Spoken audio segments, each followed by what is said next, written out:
জান্নাতে যাওয়ার জন্য একটা নেকির দরকার, একটা নেকি। আর একটা নেকির জন্য কিয়ামতের মাঠে লোক পাগল হবে। আল্লাহ বলবে যা একটা নেকি নিয়ে আয়, তোকে জান্নাত দেবো। আল্লাহ তুমি এত দয়ালু, একটা নেকি নিয়ে এলে জান্নাত। এর ওর কাছে আত্মীয় স্বজনদের দেখা হয়, যাকে যায় ফিরিয়ে দেয়। এখন আমাদের বলছে যে, ভাবছে যে না আর এদিক ওদিক, মায়ের কাছে হাঁটা দেবে, মা উল্টো দিক থেকে চিনি দেখলে চিনবে। মা আমি তোমার ওই বাচ্চা যাকে 10 মাস পেটে ধরেছিলে, প্রসবের যন্ত্রণা সইয়েছিলে, শীতের দিনে আমার পেশাব পায়খানা নিজের কোলে রেখে আমাকে শুকনোতে রেখেছিলে, আমার কিছু হলে তোমার হারাম করে দিতে। হ্যাঁ বলো বলো বলো, কি বলতে চাও বলো। মা আমার আল্লাহ বলেছে একটা যদি নেকি দাও, একটা নেকি যদি নিয়ে আসতে পারি, আমার আল্লাহ আমাকে জান্নাত দেবে। মা বুঝতে পারছে বেটি তো আমারই, ছেলেটা তো আমারই, ছেলেটা তো আমারই, প্রথম দেখাতে। কিন্তু এই একটা নেকি চাইছে, একটা নেকি, একটা নেকি মা তুমি যদি দাও, আল্লাহ আমাকে বলেছে জান্নাত দেবে। তো মা উত্তর দেবে, মা এবারে ভাববে একটু পরে আমার হিসাব হবে, হিসাবের টাইমে আমার যদি একটা নেকি কম হয়, আমি কার কাছে যাব? আমি কার কাছে যাব? আমার অবস্থা কি হবে? কারণ চতুর্দিক থেকে জাহান্নামের আযাব কানে পড়ছে হাসরবাসী। ওই অবস্থায় মা উত্তর দেবে, এই বেটি, এই বেটা, বড্ড ভুল করছিস। আসলে আমি তোর মা নই, অন্য কেউ তোর মা হবে, তুমি তাকে খুঁজে নাও। হ্যাঁ আমি দুনিয়ায় ছিলাম, আল্লাহর কসমকে বলতে পারি আমি কোনো বাচ্চার জন্মই দেইনি, আমি বাঁঝা মেয়ে ছিলাম। ওই দিন আসছে, নিজের পরিণতিকে দেখে রক্তের কান্না কাঁদতে কাঁদতে নদী বইয়ে দেবে। আর ওই অবস্থায় রক্তের নদী বইয়ে নিয়ে তোমাকে জাহান্নামে যেতে হবে। कोई पूछने वाला नहीं, there will be none one to ask you why you are crying। একজন ব্যক্তি খুঁজে পাবে না হাসরের ময়দানে যেই কথাটা বলি, কেন কাঁদছেন ভাই, এত কাঁদছেন যে রক্তের নদী বয়ে যাচ্ছে, এই কথাটা পুছনে ওয়ালা কেউ থাকবে না। পার্টিসিপেট ইন দিস মজমা, এটা দিন, আর এই দিনের মালিক একমাত্র আল্লাহ। এই দিন কারো নয়, মুহাম্মদ সাল্লাল্লাহু আলাইহি সাল্লামেরও দিন নয়, আমাদের নবী সমস্ত নবীর সেরা নবী। এ দিন তারও নয়, আল্লাহ পাক তাকে দিন দিয়ে পাঠিয়েছেন। এ দিন আল্লাহ, এ দিন আল্লাহ। আর আল্লাহ পাক জানিয়ে দিয়েছেন, রাদিতু ইন্নাদ দীনা ইনদাল্লাহিল ইসলাম, আমার কাছে তোমাদের কারো কিচ্ছু চলবে না, শুধু দিন চলবে। আমার কাছে তোমাদের কারো কিচ্ছু চলবে না, গাড়ি বাড়ি টাকা পয়সা ব্যাংক ব্যালেন্স রাজত্ব এটা ওটা যা কিছু কুরসি মুরসি যার যা আছে, আমি কিচ্ছু দেখতে রাজি নই। একটা ছোট্ট জিনিস দেখবো, কি আমার দিন আছে কিনা। আমার দিন যদি থাকে আমি আছি, আমার দিন যদি না থাকে আমি নেই। দিন আছে আমি আছি, দিন নেই আমি নেই। সে তুমি রাজপথে ভিখিরি হও আর গোটা দুনিয়ার দামি চেয়ারে बैठनेवाला হও, আমার রিলেশন একমাত্র আমার দিনের সঙ্গে। রাদিতু লাকুমুল ইসলামা দীনা, আমি ওই ব্যক্তির উপরে রাজি আছি যার কাছে দিন আছে। পুরুষের কাছে দিন থাকে আমি আছি, মেয়ে ছেলের কাছে দিন থাকে আমি আছি, গরিবের কাছে দিন থাকে তো আমি আছি, ধনীর কাছে দিন থাকে তো আমি আছি। তো দিন আছে আমি আছি, দিন নেই তো আমি নেই। তো এর খোলাসা বড় ব্যাপক সংক্ষেপটা হলো এই, দিন আছে আমি আছি তার মানে হলো আমি যদি তোমার হই গোটা দুনিয়া তোমার হবে, আর আমি যদি তোমার না হই তো গোটা দুনিয়ার সামনে সবকিছু থাকার পরেও তুমি ভিখারি হয়ে থাকতে হবে। তোমাকে না ইজ্জত, না রহমত, না বরকত, না হেফাজত, না চেইন, না সুকুন, না রাহাত, কিচ্ছু। হযরতে বেলাল রাদিয়াল্লাহু আনহু, ওনার চাইতে গরিব মানুষ হয়তো এ জামানায় তো চিন্তাই করা যায় না। ও জামানায় কয়জন ছিল, কয়েকবার বাজারে বেচাকেনা হয়েছে। দিন ছিল এই গরিবের কাছে, জানোয়ারের মতো বাজারে বার কয়েক কেনা বেচা হয়েছে। আল্লাহর নবী সাল্লাল্লাহু আলাইহি ওয়াসাল্লামের কাছে এসে দিন কবুল করে দিনের উপরে চলা শুরু করলো। আল্লাহর নবী বললেন, আমি যখন জান্নাতে যাব না, আমার উটের লাগাম বেলালের হাতে থাকবে। জান্নাতে যাওয়ার পরে আমি বলবো জান্নাত জান্নাত, বেলাল আজান দাও, তো জান্নাতে তিনি প্রথম ব্যক্তি হবেন বেলাল, যিনি জান্নাতে যাবার পরে আজান দেবেন। আর তার আজানের আওয়াজ সমস্ত জান্নাতীদের কানে আর সমস্ত জাহান্নামীদের কানে আল্লাহ পৌঁছাবেন। এক আজীব আজীব আন্দাজ, মানে আমরা চিন্তা করতে পারবো না, উই ক্যান্ট ইমাজিন ইট। আচ্ছা, তারই পাশে বিল মোকাবিল হযরতে বেলাল, গরিব দিন ছিল, আল্লাহ বড় ইজ্জত দিয়েছে। মক্কা যেদিন ফতেহ হলো, লম্বা সময় পরে মক্কায় নবীর জন্ম, ওখান থেকে তাকে বিতাড়িত হয়ে চলে যেতে হলো মদিনায়। তারপরে অনেক দিন পরে আল্লাহ পাক মক্কাকে নবীর হাতে তুলে দিলেন। এবারে মক্কা যখন নবীজির হাতে এলো, আল্লাহর নবী বেলালকে ডেকে বলছে, এই বেলাল, কাবা শরীফের নিচে চাটানে দাঁড়িয়ে নয়, কাবার উপরে উঠে তুমি আজান দাও। একটি মানুষই ছিলেন যিনি কাবার উপরে উঠে আজান দিয়েছিলেন যেদিন মক্কা জয় হলো। ফজরের নামাজ আজান হয়, হযরতে বেলাল মসজিদে নববীতে আজান দেন। ওই দিন হয়তোবা কোনো কারণে অন্য কাউকে দিয়ে আজান দেয়া হয়েছে। আল্লাহর নবী এবং সাহাবারা সুন্নত পরে বসে আছেন, একটু আসমানের রংটা কম বেশি হলে আমরা ফরজ শুরু করে দেব। সুন্নত পরে অপেক্ষা করছে, আসমানের রং বদলায় না। নবী চিন্তিত হলেন, জিবরাইল এসে সালাম দিয়ে বলছে, ইয়া রাসূলুল্লাহ, আপনি খুব তাড়াতাড়ি আপনার ওই সাথী বেলালকে দিয়ে আজান দেওয়ান। আল্লাহ পাক আরশে বেলালের আজান শুনবার জন্য অপেক্ষা করছে। এই গোটা দুনিয়াটার 13 লক্ষ গুণ বড় সূর্যকে আল্লাহ রুখে দিয়ে আটকে রেখেছেন বেলালের আজানের আওয়াজ শুনবার জন্য। কি ছিল এই বেলালের কাছে? একটা গোলাম বেলাল, তার আজানের জন্য সূর্যকে আল্লাহ রুখে দিয়েছেন। খবর পাঠিয়েছে নবীজির কাছে যে বেলালকে দিয়ে আজান দেয়া হোক, আল্লাহ সূর্যকে রুখে দিয়েছে, আটকে রেখেছে। বলুন, ইজ্জত কাকে বলে? মিরাজের ওই সময় হুজুর সাহেব মিরাজের সফর করে ফিরে এলো, বেলালকে ডেকে বলছে, বেলাল, কি আমল করো আমাকে একটু শোনাও না। আল্লাহ রাসূল এইসব বলে আমাকে লজ্জিত করবেন না, আপনি যা বলেন তাই তো করি। কেন এরকম বলছেন? বলছে, আমাকে যখন জান্নাতে জিবরাইল সাথে থেকে দেখাচ্ছিল, তো আমি আমার সামনে, পিছনে নয়, সামনে একটা লোকের পায়ের শব্দ শুনছিলাম। জিবরাইলকে জিজ্ঞাসা করলাম, জিবরাইল, এটা কার পায়ের শব্দ আমার সামনে জান্নাতের মধ্যে? উত্তর দিল, এটা আপনার সাথী হযরত বেলাল রাদিয়াল্লাহু তাআলা এর পায়ের শব্দ। সুবহানাল্লাহ। দোস্ত, this is the honour, this is the respect. ইজ্জত পেতে চাও, আল্লাহর দ্বীনের কাছে আসো। গোটা দুনিয়ার বাদশা নমরুদ, একটা গোটা দুনিয়ার বাদশার কাছে কি না থাকবে বলেন না আমাকে? কোন জিনিসটার অভাব ছিল? শুধু একটার অভাব, আল্লাহর দ্বীন ছিল না। আল্লাহ পাক তার এই চেয়ার থেকে তাকে সরিয়ে দেননি, এই চেয়ারে বসিয়ে 40 বছর প্রজাদের পায়ের জুতো তার মাথায় মেরেছে। আচ্ছা, এইগুলো কোরআনে আপনি কেন বর্ণনা করে আল্লাহ শোনালেন? বলে তোমাদের যাতে হুঁশ হয়, তোমাদের যাতে হুঁশ হয়। তোমরা তো অবিবেচক নয়, চিন্তা ভাবনার একটা শক্তি তোমাদের আছে, একটু চিন্তা করে পা চালাইও। আজকেও দুনিয়াতেই 800 কোটি মানুষের মধ্যে আমরা যারা, বাকি যারা আছে, আজকের এই মঙ্গলবারে 800 কোটি, একটা লোক, কি পুরুষ কি মেয়ে ছেলে, কি ভিখারি আর কি বাদশাহ, একটা লোক বলতে পারবে আমি নিজের ইচ্ছায় দুনিয়ায় এসেছি? বলুন না, আছে স্পর্ধা। হ্যাঁ, কেউ যদি বলে যে আমি নিজের ইচ্ছায় এসেছি, তোমাকে কারো হুকুম মানার কোনো প্রয়োজন নেই, নিজের ইচ্ছায় এসছো, নিজের ইচ্ছায় চলবে, তুমি কার ধার ধারো। কিন্তু এই কথাটা বললে না, বলার আগে না হার্ট ফেল করে মরে যাবে। আমরা নিজেদের ইচ্ছা কেউ দুনিয়ায় আসেনি। আল্লাহর নামে যদি লক্ষবার কসম খেয়ে বলা যায় তো ভুল হবে না, আমরা কেউ আসিনি। আল্লাহ বড় দয়া করে আল্লাহ আমাদেরকে মানুষ করে পাঠিয়েছেন, এটা তার মেহেরবানি, এটা তার দয়া। আজ তো চিনতে চেষ্টাই করছি। এই মাদ্রাসাগুলো আর মাদ্রাসায় কোরআন ও হাদিসের ইলমকে কেন শেখানো হচ্ছে?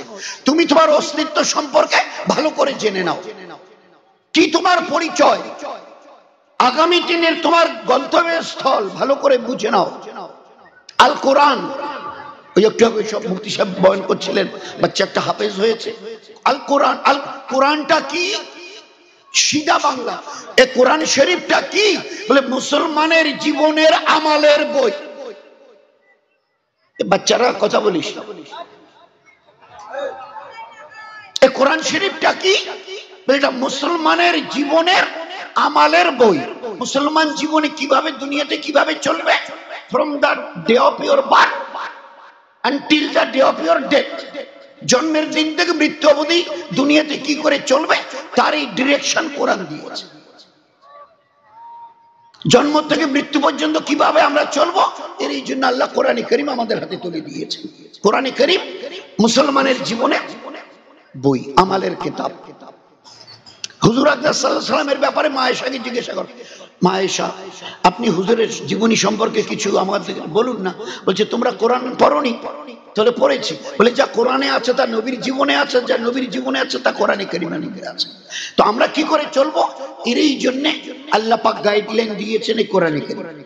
এই দেখো জীবনটাকে চালাও।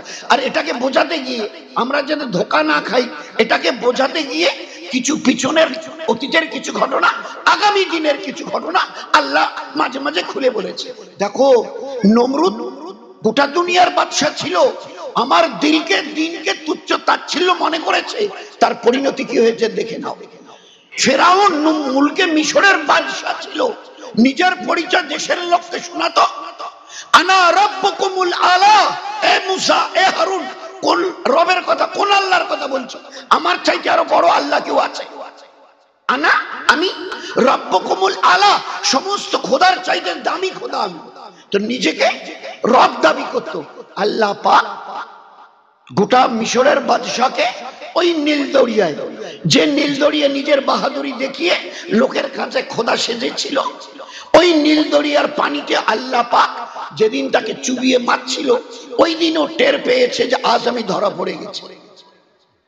যখন জিবরাইল এসে ওই নীল দরিয়ার কাদা, বালু, পাথরের কুচি ওর মুখে আর নাকে ঢুকে দিচ্ছিল না, নিঃশ্বাস বন্ধ হয়ে আসছিল, ওই সময় বুঝতে পেরেছে আমার এতদিনের ফাঁকি চুকি সব আজকে ফাঁস হয়ে গেছে। ওই সময় বলতে চেয়েছে আমানতু বিরাব্বি মুসা ওয়া হারুন।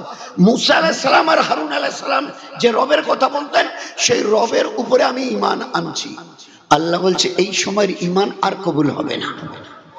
অবস্থা তো বুঝতে পারছো যে আর আমার চলবে। তো এই জন্য দোস্ত কোরআন আমাদের একটা জীবনের কিতাব, এটাকে ভালো করে বুঝি জীবনটা কি করে চলবে। আল্লাহকে চিনি, চেনার মতো করে চিনি। আল্লাহ আমাদের হায়াত দুনিয়ার কেন দিয়েছে বলে দিয়েছে, নিল্লাজি খালাকাল মাউতা ওয়াল হায়াতা লিয়াবলুয়াকুম আইয়ুকুম আহসানু। আমি পরীক্ষা নেব জন্মের দিন থেকে মৃত্যু পর্যন্ত কে কতটা ভালো আমল করে জীবনটাকে বানিয়ে আমার কাছে ফিরে আসে। ফিরে আসে, আসতে তো হবেই তোমাকে। তুমি যেই হও আর যাই হও, গাছতলায় থাকো আর পাঁচতলায় থাকো, you are bound to come back. ডাক যাবে আব্দুর রহমান আয়। তো দুনিয়াতে এমন কোন অ্যাটমিক তাকত নেই, মডার্ন কোন সায়েন্স আর টেকনোলজি নেই যা তাকে রুখে দেয়। You are bound to go back. তুমি ডাক গেলে যেতে বাধ্য। নূরজাহান আয়, তো তুমি যেতে বাধ্য। গোটা দুনিয়ার কোন শক্তি হিম্মত নেই একে রুখে দেয়। তো আসতে তো তোমাকে হবে। এই জীবনটা বড় দয়া করে দিয়েছি, একে কাজে লাগাও, জীবনটাকে কাজে লাগাও। ঈমান কাকে বলে বুঝে নাও, নেক আমাল আর ইবাদত কাকে বলে বুঝে নাও। এটাকে বুঝে জীবনটাকে তৈরি করো। আমি আল্লাহ প্রমিসড, প্রতিজ্ঞা করছি যতদিন দুনিয়াতে বেঁচে থাকবে আমি আল্লাহ তোমার জীবনকে ইজ্জত দিয়ে ভরিয়ে দেব। ইজ্জত, মান কানা ইউরিদুল ইজ্জা, মান কানা ইউরিদুল ইজ্জা ফালিল্লাহ ইজ্জাতুল জামিয়া। ইজ্জত পেতে চাও? আল্লাহ জিজ্ঞাসা করছে এই দুনিয়ার পুরুষ আর মেয়ে ছেলে, ইজ্জত পেতে চাও? ফালিল্লাহ, আমার হুকুমের উপরে, দিনের উপরে চলো। ইজ্জতুল জামিয়া, আমি জীবনটাকে ইজ্জত দিয়ে ভরিয়ে দেবো তোমাদের। যেদিন আমার কাছে চলে আসবে ফাদখুলি ফি ইবাদি ওয়াদখুলি জান্নাতি। দুনিয়াতে যতদিন বেঁচে ছিলে আমার ইবাদত করেছো, আর যখন আমার কাছে চলে এসছো সিধা জান্নাতে চলে যাও। তো দুনিয়ায় যতদিন থাকবো ইজ্জত পাবো, দুনিয়ার থেকে যেদিন চলে যাবো ওখানে যাওয়ার পরে জান্নাতে চলে যাবো। তো আল্লাহ পাক একটা বড় কিমতি দামি আল্লাহ পাক হায়াত দিয়েছিল এটাকে কাজে লাগবার জন্য, কাজে লাগাবার জন্য। আল্লাহ আমাদের মাফ করুক যে তার এই দিনটা আজ পর্যন্ত এখন আমাদের বোঝা হয়নি।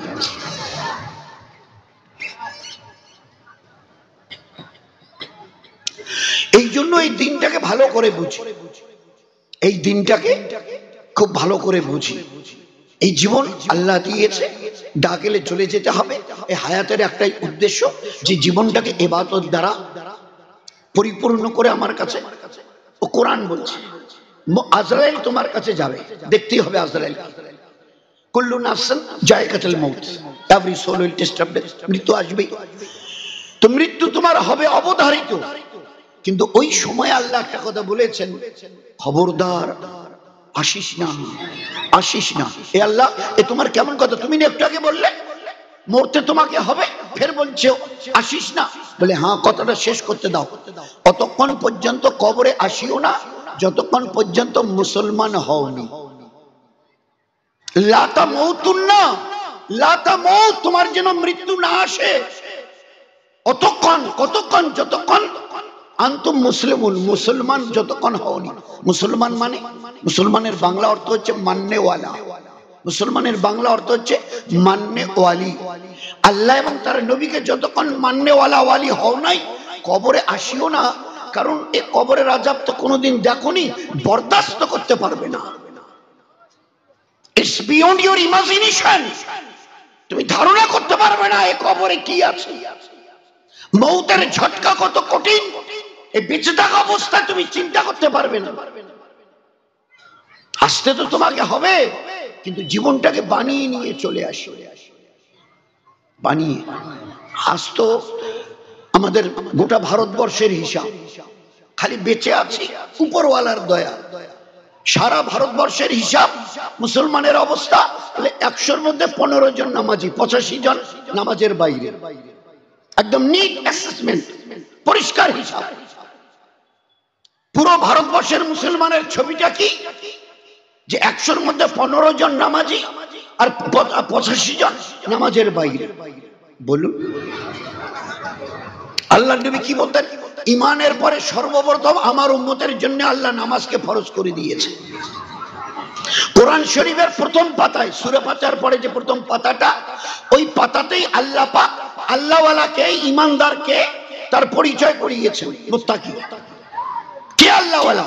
তো 3টে গুণ আল্লাহ বর্ণনা করেছে। না দেখে তারা আল্লাহকে মেনে নিয়েছেন, আল্লাহকে না দেখে। ইউমিনুনা বিল গায়ব। 2, ইউকিমুনাস সালাহ, নামাজকে এতটা তারা মজবুত করে ধরেছে যে আমার বানানেওয়ালা আল্লাহর সব থেকে দামি হুকুম হচ্ছে নামাজ। আমি মুসলমান, আমি মুসলমান, পরিচয় আমার মুসলমানের, আমি মুসলমান। তোমার কাছে মুসলমানিত্বের দলিল কি আছে? একটাই দলিল, আল্লাহ আল্লাহ রাসূল সাল্লাল্লাহু আলাইহি ওয়াসাল্লাম শুনিয়েছেন। কি? তোমার কাছে আছে নামাজ? ভেবে উত্তর দাও, আছে নামাজ? নামাজ যদি সত্যিকারের থেকে থাকে 5 টাইমস, 5 ওয়াক্ত, তুমি মুসলমান। আর যদি তোমার কাছে নামাজ না থাকে, ভালো করে জেনে নাও, মুসলমানের মধ্যে তোমার কোনো হিস্সা নেই, ইসলামে তোমার কোনো জায়গা নেই। There is no portion for him in Islam who does not say salat. যার কাছে নামাজ নেই, লা ইসলাম লিমান তারাকা সালাত, যে নামাজকে ছেড়ে দিয়েছে, ইসলামে তার কোনো জায়গাই নেই। আসমানের আল্লাহ আর লাখো ফেরেশতারা পরে তাজ্জব হয়ে লক্ষ্য করে, ও আব্দুর রহমান, একটা লোক বা কিছু লোক একজনকে ডাকছে, ও আব্দুর রহমান। তো আসমানওয়ালারা তাজ্জব করছে, আর এই নামটা তো মুসলমানের নাম, মুসলমানের নাম ধরে ডাকছে, কিন্তু আসলেও তো মুসলমানই নয়। কেন? জিজ্ঞাসা করো, ভাই 5 ওয়াক্তের নামাজ পড়েন? বলেন না। তো বেচারা 5 ওয়াক্তের নামাজ পড়ে না, আর সেই লোকটাকে আপনারা আব্দুর রহমান বলছেন, এটা তো মুসলমানের নাম। তো আসমানের ফেরেশতা আল্লাহ বড় তাজ্জব করছে, ও নূরজাহান। তো আসমানওয়ালারা তাজ্জব করছে, আরে নূরজাহান তো মুসলমানের মেয়ে ছেলেদের নাম, এই না মেয়ে ছেলেটা পরে 5 ওয়াক্তের নামাজ? বলেন না। তো সে তো মুসলমানই নয়, কি করে তাকে নূরজাহান বলে ডাকছো? আমি একটা এক্সাম্পল দিই। এটা আপনাদের গ্রামের খুব পরিচিত লোক, বেচারা কোন রকম টিপসইতে দেয়, নামটাও ভালো করে লিখতে পারে না। যদি লিখতে যায় একটা অক্ষরে দিক, একটা করে পিছনে দৌড়ায়, একটা করে ওই দিকে দৌড়ায়, একটা অক্ষর, নামটাও ভালো করে লিখতে পারে না। এখন ওই লোকটাকে কেউ যদি ডাকে, রাস্তা দিয়ে যাচ্ছে, ও মাস্টারমশাই, মাস্টারমশাই এদিকে না, শুনিয়ে যাও, তোর লোক কি বলবে? আর এটা একটা আস্ত পাগল না কিরে, এইটা পাগল না ওইটা পাগল, কোনটা কি, ব্যাপারটা কি? আরে ও লোকটাকে যাকে ডাকছে সে তো টিপসই দেয়, নিজের নামটাও লিখতে পারে না, আর তাকে মাস্টারমশাই বলে ডাকছে। তো গ্রামের লোক দেখে তাজ্জব করবে, এর কি হলো ব্যাপারটা? আসমানওয়ালারা তাজ্জব করছে। আমাদের মুসলমানের প্রথম পরিচয় ছিল যে যে কোনো মূল্যে প্রয়োজন যদি পড়ে, আমি বুক থেকে কসম দিয়ে বলছি, প্রয়োজন যদি পড়ে জান দিতে রাজি আছি, এক ওয়াক্তের নামাজ কাজা হতে দিতে রাজি নই। So they are called মুসলমান, so they are called believer। কিয়ামতের আল্লাহর নবী কি বললেন? ইমানের পরে সর্বপ্রথম আল্লাহ নামাজকে ফরজ করেছেন। কিয়ামতের ময়দানে on the day of resurrection প্রথম তোমাদের কাছ থেকে নামাজের হিসাব নেওয়া হবে। আউয়ালু মা হাসাবু বিহি ইয়াউমাল কিয়ামাতে আস-সালাত। কিয়ামতের ময়দানে আজ এই নামাজকে বাদ দিয়ে কবরতে যেতেই হবে, চাই পুরুষ তুমি হওয়ার মেয়ে ছেলে। মাটি দেওয়া শেষ, একটু দোয়া খায় চলো, এই ফেরেশতা চলো। মাটি দেওয়া হয়ে গেছে, ওরা খালি বলেছে চলো, খালি এক পা তুলে বাড়ির দিকে ফেলেছে, পাটা তুলে এখনো দুই হাতও যায়নি। ওই অবস্থায় আল্লাহ পাক বলেন এই ফেরেশতা চলো।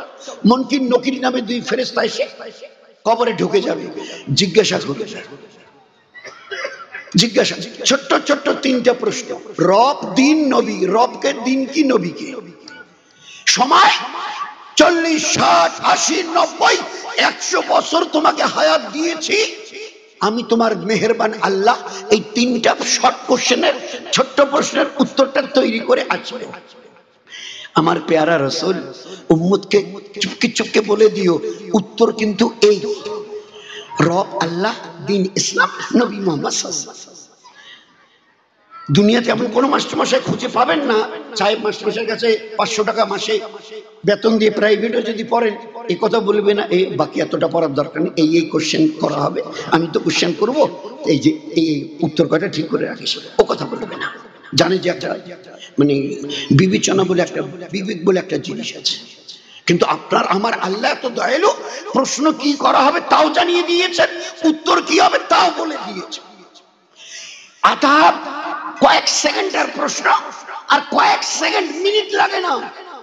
রবকে, দিন কি, নবীকে? প্রশ্ন, উত্তর রব আল্লাহ, দিন ইসলাম, নবী মুহাম্মদ সাল্লাল্লাহু আলাইহি ওয়াসাল্লাম। লেগেছে 1 মিনিট।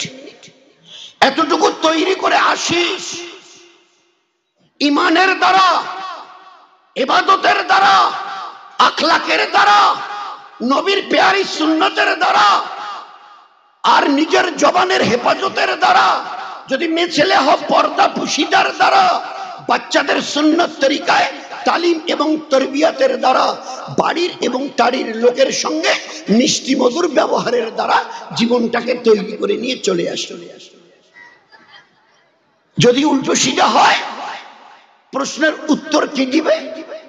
ছোট্ট 3টা প্রশ্ন, উত্তর তো বড় সহজ ছিল, রব আল্লাহ, দিন ইসলাম, নবী মুহাম্মদ সাল্লাল্লাহু আলাইহি ওয়াসাল্লাম। উত্তর কি দেবে? আল্লাহ রাসূল বলে দিয়েছে।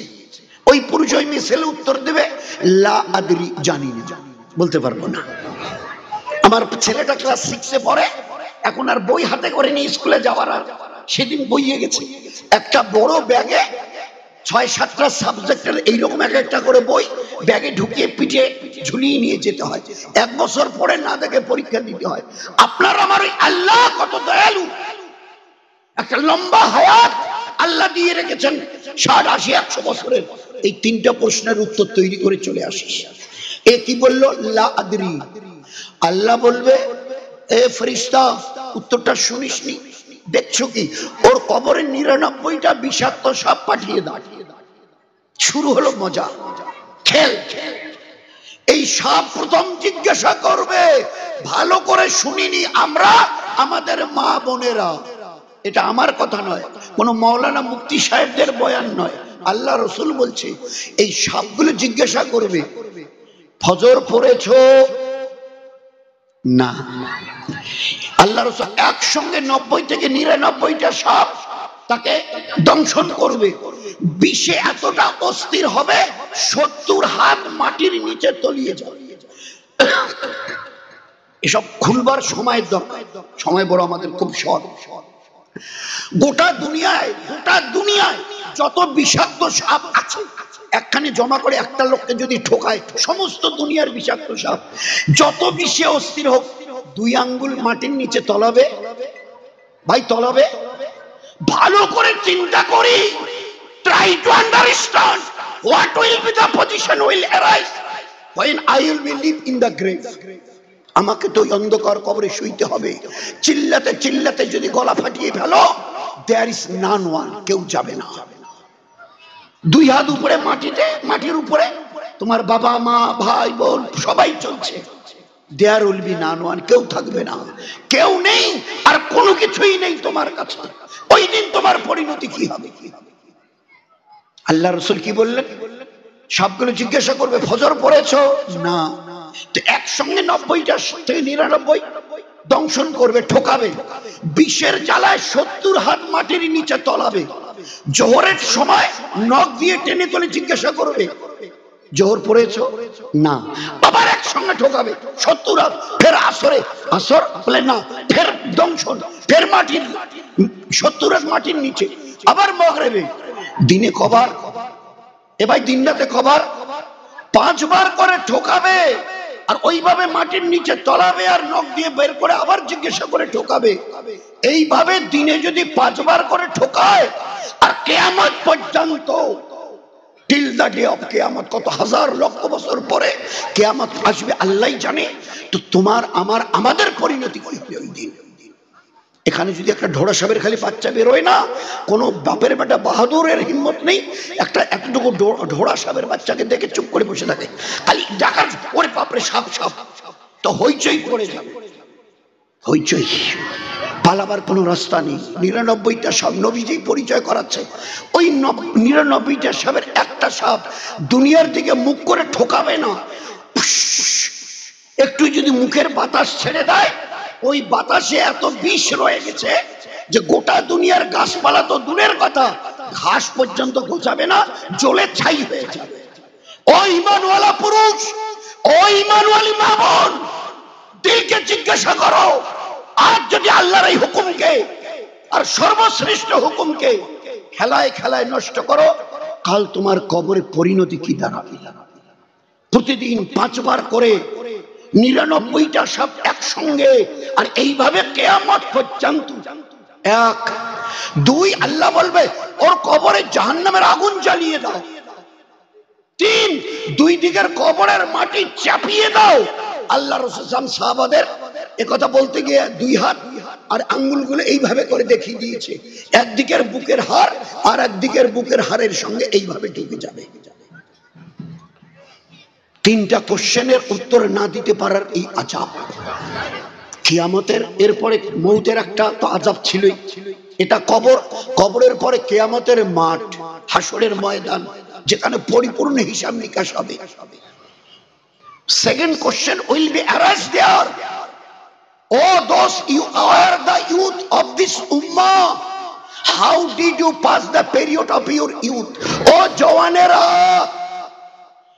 এ 15 থেকে 30-35 জওয়ানেরা, আমি তোমাদের আল্লাহ যে জওয়ানিটা দিয়েছিলাম, কতটা জওয়ানিকে লাগাম লাগিয়ে আমার ইবাদত করেছো, আমাকে একটু শোনাও না। মেরে ভাই একটু হুশ করে চলি। হায় হায় হায়, কি অবস্থা আজকের আল্লাহর দিনের। আল্লাহর এই পেয়ারা দিনকে লক্ষ নবীর রক্ত আল্লাহ ঝরিয়েছেন এই দিনের জন্য, লক্ষ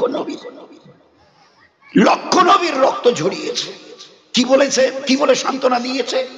এ আমার পেয়ারা নবীরা, রাসূলেরা, তোমাদের কষ্ট আমার বরদাস্ত, কিন্তু আমার দিন মানুষের জীবন থেকে উজাড় হয়ে যাবে, এটা আমার বরদাস্ত নয়। তোমরা একটু আমার দিনের জন্য কষ্ট মেনে নাও। আনকারিব, অর্থাৎ খুব শীঘ্র, খুব শীঘ্রই আমি এর বদলা তোমাদের দেব। যে দিনের জন্য লাখো সাহাবা আত্মীয় যেভাবে একটা মুরগি দৌড়ে একটু ধরে একটা ছুরি নিয়ে আসে, এনে বিসমিল্লাহ আল্লাহু আকবার, যেভাবে জবাই করি সহজে ধরে, খোদার কসম লক্ষবার, খোদার কসম কে বলছি, লাখো সাহাবা আল্লাহর ওই দিনের জন্য ওইভাবে জান দিয়েছে। সেই দিনকে নিয়ে আজকের মজা ঘুরাচ্ছে কারা? বলে উম্মত, নাম নিচ্ছে আমি শ্রেষ্ঠ নবীর শ্রেষ্ঠ উম্মত। দিন কতটা আছে? 100 ভাগ আছে কিনা আল্লাহই জানে। 100 ভাগের 1 ভাগও আছে কিনা, এখনো মামুলি কথা। বিধবা মা তার 4টে বেটাকে খাইয়ে দাইয়ে তৈরি করে বলছে, বেটা আল্লাহর দিনের জন্য কিছু করে দেখাবে। আল্লাহর দিনের জন্য কিছু করে দেখাবে। হ্যাঁ মা, তুমি যদি বলো তো দেখাবো। তা ঠিক আছে, কালকে তোমরা দিনের জন্য, আল্লাহর দিনের জন্য বেরিয়ে যাও, বাড়ি থেকে বেরিয়ে যাও, আল্লাহর দিনের জন্য আল্লাহকে কিছু করে দেখাও। সকালবেলা নাস্তা পানি করিয়ে 4 ছেলেকে, স্বামী তো অনেকদিন আগে মারা গেছে, 4টা ছেলেকে তৈরি করে তাদেরকে একটু চলতে চলতে নিজেও মা যাচ্ছেন, যেতে যেতে জিজ্ঞাসা করছে, বেটারে আমার কোথায় যাচ্ছিস? বলে আম্মা তুমি না বললে আল্লাহর দিনের জন্য, আল্লাহর দিন, তার দিনের জন্য কিছু করতে হবে, দিনের জন্য যাচ্ছি। আল্লাহর দিন যাতে আমাদের জীবনে আসে, আল্লাহর দিন যেন দুনিয়ার প্রত্যেকটা মানুষের জীবনে আসে। কারণ যার কাছে দিন থাকবে তার ইজ্জত থাকবে, আখিরাতে তার জান্নাত থাকবে। দিন নেই দুনিয়াতে কোনো ইজ্জত নেই, মরণের পরে জান্নাত নেই জাহান্নাম ছাড়া। তো আল্লাহ পাকের অটল ফয়সালা, ওই দিনের জন্য যাচ্ছি। মা বলছে একটু দাঁড়া, আমি তোমাদের মা, আমার একটা কথা মেনে দেখাতে পারবি? ভাই ভালো করে শুনি, আমাদের মা বোনেরাও শুনুক, আমাদের পিছনের 3 দিনের পিছনের ইতিহাস এই মুসলমানের। বলছে বেটারা দিনের জন্য যাচ্ছ তো তোমাদের মায়ের একটা কথা রাখতে পারবে? হ্যাঁ মা বলো, কি কথা বলতে চাও বলো। যে আল্লাহর দিনের জন্য যখন যাচ্ছিস তো ঘরে ফেরার নিয়ত যেন তোমাদের 4 ভাইয়ের কারণেই না থাকে, করে দেখাতে পারবি? কি বলছে মা? মমতাময়ী মা, স্নেহ বুক ভরা এই বাচ্চাদের, আদরণীয় বাচ্চাদের বুক যার, সিনা যার মমতা দিয়ে ভরা, সেই মা বলছে আল্লাহর দিনের জন্য যাচ্ছিস, এতটা নিয়ত করতে পারবি যে ঘরে আর ফিরবো না, আর যেন ঘরে ফিরতে না হয়, করে দেখাতে পারবি? একটু চুপ করে থেকে 4টা জওয়ান বেটা, একটিরও তখন বিবাহ হয়নি, 4টে জওয়ান বেটা, কত হবে 15, 18, 20, 22, এক ভাগে বলেছে মা দোয়া করিও, আম্মি দোয়া করিও, চলে গেল। মা দাঁড়িয়ে দেখছে, এইটাই হয়তো আমার জীবনের শেষ দেখা। এই যে বলে গেল আম্মি, এইটাই হয়তো আমার জীবনের শেষ আম্মা ডাক শোনা। অজর নয়, টস টস করে চোখের পানি পড়ছে, ছেলের চোখের আড়াল হয়ে গেল। মা ঘরে এলো, কিছুক্ষণ পরে ওই পাশের রাস্তা দিয়ে এক সাহাবী যেতে বলছে, ও বোন খানসা রাদিয়াল্লাহু আনহা, মেয়েটির নাম, বিধবা ওই মায়ের নাম হযরতে খানসা রাদিয়াল্লাহু আনহা। খানসা, বোন খানসা ঘরে আছেন? বলে আছে। বলে আপনার একটা খবর আছে। হ্যাঁ কি খবর বলেন? বলে আপনার কটা বেটাকে আল্লাহ রাস্তায় পাঠিয়েছেন আল্লাহর দিনের জন্য? বলে আল্লাহ 4টে দিয়েছিল, 4টেই। বলে 4টা জওয়ান বেটা একসঙ্গে শহীদ হয়ে গেছে, 4 ছেলে একসঙ্গে শহীদ হয়ে গেছে। ইন্না লিল্লাহ পড়ার আগে মা পড়েছে আলহামদুলিল্লাহ, তারপরে পড়েছে ইন্না লিল্লাহ। এই দিন ছিল এই জওয়ানের, এই উম্মতের, এই মায়েদের, এই বাপদের, এই ভাইয়ের। সেই দিনের সঙ্গে আজ কি ব্যবহার করছি? সেই দিন, সেই দিন লাখো সাহাবারা হাসতে হাসতে জান দিয়ে দিয়েছে, সবকিছু উজাড় করে দিয়েছে এই দিনের জন্য। মা শুনেছে যে বেটা নাকি শহীদ হয়ে গেছে, একটি বেটা তার। তাড়াতাড়ি করে ওই ময়দানে গিয়ে, মাঠে গিয়ে লোকদের বলছে আমার ছেলেটা নাকি শহীদ হয়ে গেছে, তা আমাকে একটু দেখান না, আমাকে একটু। তা বলে আপনার ছেলেকে কি দেখবেন, ও তো শহীদ হয়ে এতক্ষণ জান্নাতে ঘুরে বেড়াচ্ছে, হুর নিয়ে খেলছে, সোনা আর মতির বালাখানাতে হয়তো ঘুরে বেড়াচ্ছে, বিল্ডিং এ আরাম আয়েশ করছে। তা বলে না, এক ঝলক একটু দেখ, একটু খালি এক ঝলক। এরা দেখাবে না, উনি ছাড়বেন না, শেষ পর্যন্ত বাধ্য হয়েছে। এইবারে চাদরটা সরিয়ে দিয়েছে, ছেলেটা ঢাকা ছিল, জওয়ান বেটা, একটাই বেটা, সরিয়ে দিয়েছে। মা দাঁড়িয়ে দেখে ওর 2টো হাত, এটা হাত এখানে, এটা হাত এখানে কাটা, 2টো হাত কাটা ওই দিকে পড়ে আছে। তো ওর 2টো পা কাটা, ওই পা 2টো ওইখানে পড়ে আছে। চোখের নাটা 2টো দুশমনরা ছুরি ঢুকিয়ে দিয়ে বার করে ওই দিকে ফেলে দিয়েছে। পুরো পেটটা চিড়ে নাড়ি ভুড়িগুলো বার করে ওই দিকে ফেলে দিয়েছে। ও মায়ের একটি কলিজার টুকরা বেটা দেখে তার হাত নেই, পা নেই, 2 চোখ নেই, পেটের নাড়ি ভুড়িগুলো পর্যন্ত কিছু নেই, সব বাইরে দুশমনরা ফেলে দিয়েছে। চোখ থেকে টস টস করে পানি পড়ছে। আর ওই অবস্থায় মা এবারে এই আঙ্গুল তুলে বলছে, বেটা, ওরে আমার বেটা শুনে নে, এই দিনটা দেখবার জন্যে আমি তোর মা আমার সিনার দুধ পান করে তোকে বড় করেছিলাম। আমার বেটা যেন আল্লাহর দ্বীনের জন্য কিছু করে দেখাতে পারে।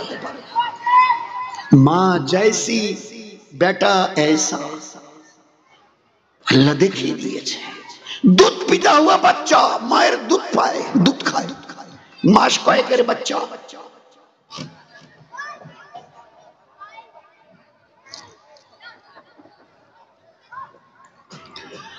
দুধ পিতা হুয়া বাচ্চা। আল্লাহ রসুল সাহাবাদের নিয়ে আল্লাহ রাস্তায় বেরিয়ে যাচ্ছে, মা বাচ্চাটাকে কোলে নিয়ে দাঁড়িয়ে, আল্লাহ রসুল একটু দাঁড়ান না, আমার বাচ্চাটাকে নিয়ে যান দিনের খেদমতের জন্য। আপনার এই বাচ্চাটা ছোট মাস কয়েকের বাচ্চা, দুধ খায়, টোয়া টোয়া, এটাকে নিয়ে গেলে তো ঝামেলা হবে, খিদে কাঁদবে, পেশাব পায়খানা করবে, এদিকে দিয়ে কি খেদমত নেবো? নবী বুঝতে পারছেন না, আমাদের নবী বলছে তোমার এই বাচ্চাকে নিয়ে কি খেদমত নেবো? তো মা উত্তর দিচ্ছে, আল্লাহ রসুল কেন? দুশ্মনের দিক থেকে যখন তীর তলোয়ার বর্ষার আঘাত আসবে, আমার বাচ্চাটাকে ঢাল হিসেবে ধরবেন, তীর তলোয়ারের আঘাত লেগে আমার বাচ্চা শহীদ হবে, আপনি আল্লাহ রসুল হেফাজত হবেন। আপনি যদি হেফাজত হন, আল্লাহর দিন দুনিয়াতে হেফাজত হবে। আমার দুধ পিতা হুয়া বাচ্চাকে শহীদ করবার নিয়তে আমি নিয়ে আসি। হায় দোস্ত, এই ছিল এই উম্মতের পুরুষের চরিত্র, character. This was the character of সাহাবা। এই ছিল উম্মতের মা বোনদের চরিত্র। দিন কতটা বুঝেছে।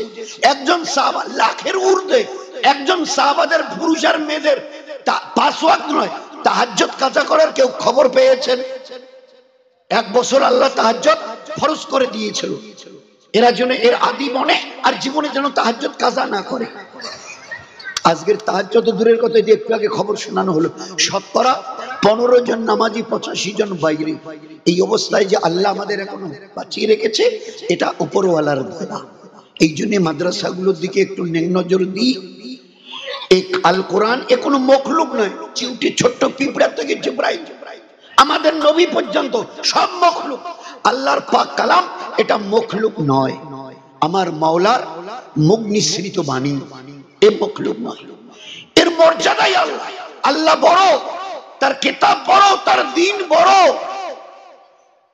এই জন্য এটাকে হেফাজতের জন্য যে জিম্মেদারি নেবে, আল্লাহ তার দুনিয়ার আখিরাতের জিম্মেদারি নেবার জন্য আল্লাহ ওয়াদা করেছেন।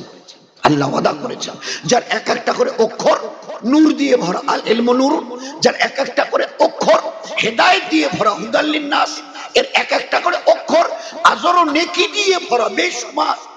আমরা নামাজে দাঁড়িয়ে বিসমিল্লাহির রহমানির রহিম 19টা অক্ষর, আল্লাহ রাসূল বলছেন এই 19টা অক্ষরের জন্য 1900 নেকি তোমাকে দেওয়া হবে।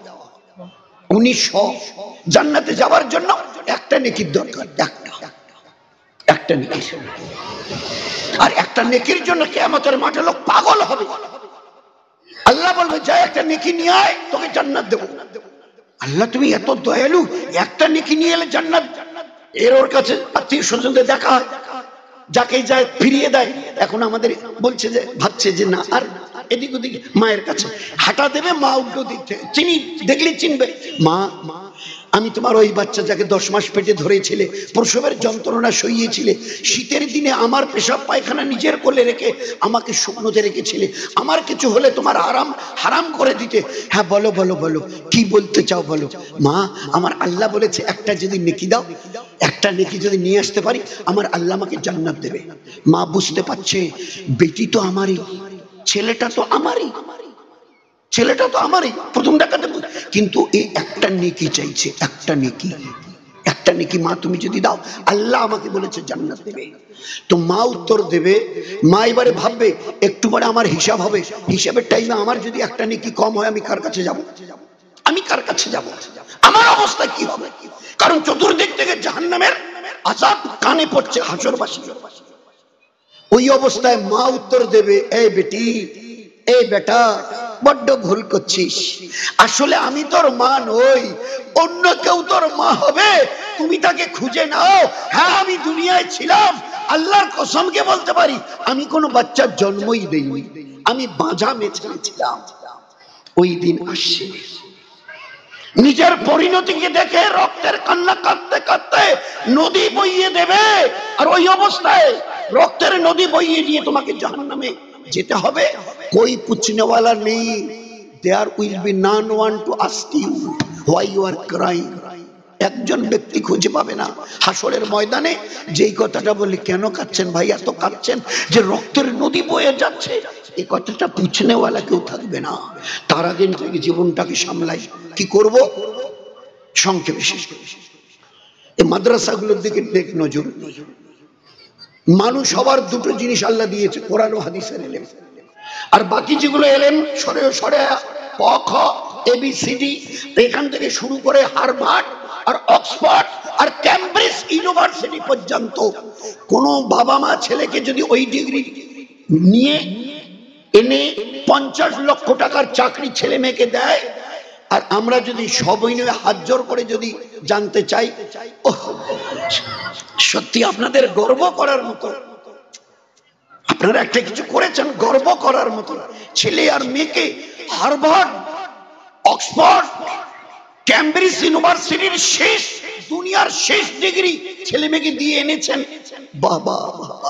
আচ্ছা একটা দয়া করে ছোট্ট উত্তর দিবেন, এই ছেলে আর মেয়ে যেদিন মারা যাবে সিধা জান্নাতে যাবে তো?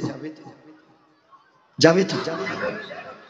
হিম্মত নেই, গোটা দুনিয়াওয়ালাদের হিম্মত নেই কথা বলে যে আমার এই ছেলে মেয়েকে অক্সফোর্ড, হার্ভার্ড, ক্যামব্রিজ ইউনিভার্সিটির ডিগ্রি দিয়েছি, মরণের পরে সিধা জান্নাতে যাবে। হিম্মত নেই বলা, কারণ আল্লাহর নবীর একদম মজবুত হাদিস, মান ক্বালা লা ইলাহা ইল্লাল্লাহ দাখালাল জান্নাহ, যার কাছে ঈমান আছে সে জান্নাতে যাবে, যার কাছে ঈমান নেই তার জান্নাতে তার সঙ্গে কোনো সম্পর্ক নেই। তো এই সরসরা থেকে যা শিখেছে, কোথাও আল্লাহ এই শব্দটা কোথাও নেই। গোটা সিলেবাস সরসরা থেকে ওই কোথাও আল্লাহ শব্দটা নেই। আর যার এক একটা করে অক্ষর নেকি দিয়ে, আজর দিয়ে, নূর দিয়ে, হেদায়েত দিয়ে ভরা। এই জন্য এর দিকে ধ্যান দিই। মা বোনদের কাছে আমার শেষ অনুরোধ, আল্লাহকে চিনি, চেনার মতো, তার সঙ্গে আমরা এবং মায়েরা 5 ওয়াক্তের নামাজ আমাদের বাড়ির 10 বছর থেকে উপরে ছেলে আর মেয়ে যা আছে সবাই নিয়ত করে নেই, আমাদের বাড়ির এরপরে আর কেউ বেনামাজি থাকবে না ইনশাআল্লাহ। ভাই নিয়ত করতে পারবো ইনশাআল্লাহ? আমরাও নিয়ত করি, মা বোনেরাও নিয়ত করুন। এই ছিল সাহাবাদের জীবন। একটা 10-11 বছরের মেয়ে বাচ্চা খুঁজে পাওয়া যায়নি যে এক ওয়াক্তের নামাজ কাজা করেছে। একটা মেয়ে খুঁজে, একটা ছেলে 10-12-15 বছরের খুঁজে পাওয়া যায়নি সাহাবাদ। তো 5 ওয়াক্তের নামাজ রোজ আমাদের বাড়িতে আমরা এবং মা বোনেরা কোরআনে পাকের তেলাওয়াত প্রতিদিন, কোনোদিন যেন বাদ না যায়। দয়ার নবী বলতেন, যে বাড়িতে রোজ কোরআন তেলাওয়াত হয় ওই বাড়িতে রহমত আর বরকত আল্লাহ দান করে। ফজর আর আসরের পরে 3 তাসবিহাতের পাবন্দি করি। 4 নিজের জবানের হেফাজত করি। গীবত, শিকায়েত, পরনিন্দা, পরচর্চা এগুলো হারাম, হারাম, হারাম,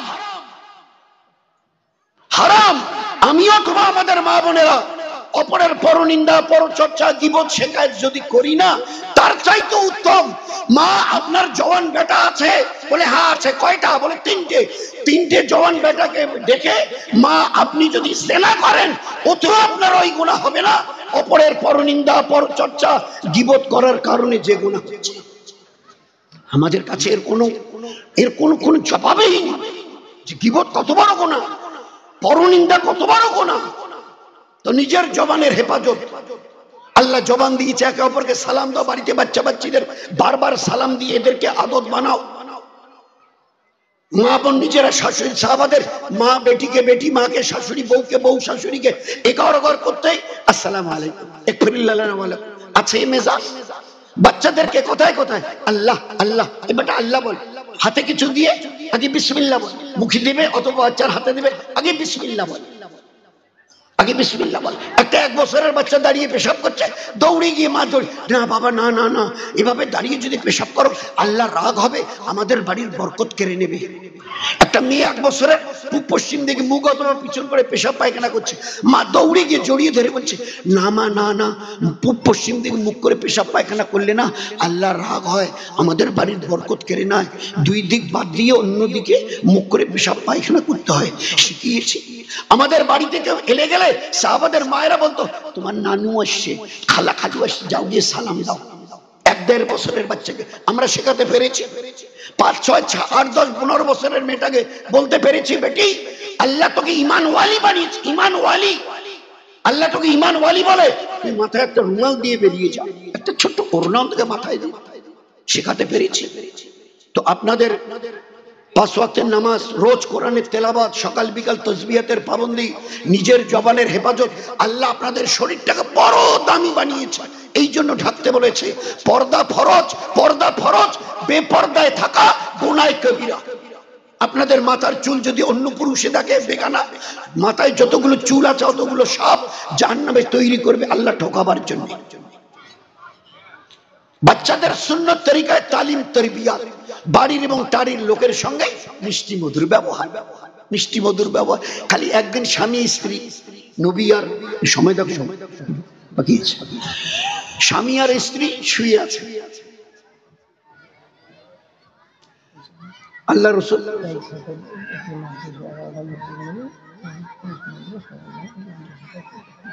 ওইটা তো বলা হচ্ছে সবাই যেন মাদ্রাসার দিকে নজর রাখি, সবাই এটা পুরুষদের জিম্মেদারি, মা বোনের জিম্মেদারি। তো শুধু মা আয়েশা হুজুর সাল্লাল্লাহু আলাইহি ওয়াসাল্লাম স্বামী স্ত্রী শুয়ে আছে, খালি ইয়ের কি চলে বলেছে, আমার ওই সতীন আছে না বুবু, বুবু ও একটু ওর চেহারাটা খাটো, সফিয়া ওর না, হযরতে সাফিয়া রাদিয়াল্লাহু আনহা সতীন। তো বলছে আল্লাহ রাসূল সফিয়ার নামাজ না আমাদের চাইতে ভালো, ওর রোজা আমাদের চাইতে ভালো, এত তেলাওয়াত ও করে আমরা করতে পারি না, ওর তেলাওয়াত ভালো, শুধু ওর কমির মধ্যে চেহারাটা একটু খাটো। আমাদের বোন সাফিয়া সতীন চেহারাটা। আয়েশা তুমি এটা কি বললে? এই তোমার কথাটাকে আমি যদি দরিয়ার পানিতে ফেলে দিই না, গোটা দরিয়ার পানি বিষাক্ত হয়ে যাবে। কি এমন কথাটা? এই জন্য জবানের হেফাজত, শরীরের পর্দা, বাড়ির টাড়ির লোকের সঙ্গে মিষ্টি মধুর ব্যবহার, আর যে কাজটাই করি সংসারে, রান্না করবো তো সুন্নত তরিকা কি, বাড়িতে ঝাড়ু দিব তো নবীর সুন্নত তরিকা কি, হাত পায়ের নখ কাটবো তো নবীর সুন্নত তরিকা কি, জুতা পায়ে দিয়ে খুলবো তো নবীর সুন্নত তরিকা কি। এমন কোন জীবনের কাজ নেই আমাদের, 24 ঘন্টার সংসার জীবনের এমন কোন কাজ নেই যে কাজটাকে আল্লাহ ইবাদত বানায়নি, এমন কোন কাজ নেই যে কাজটাকে আল্লাহ ইবাদত বানায়নি। শুধু একটু জানতে হবে আর জেনে করতে হবে। এই জন্য এই মাদ্রাসা, এই জন্য এর জন্য 3টে কাজ, খুব দিল থেকে দোয়া, আল্লাহ এই মাদ্রাসাগুলো যাতে সেইভাবে চলে, তোমার দিনকে দুনিয়াতে প্রত্যেকের মধ্যে বাকি রাখবার জন্য আল্লাহ সর্বদিক থেকে এর মদত করো।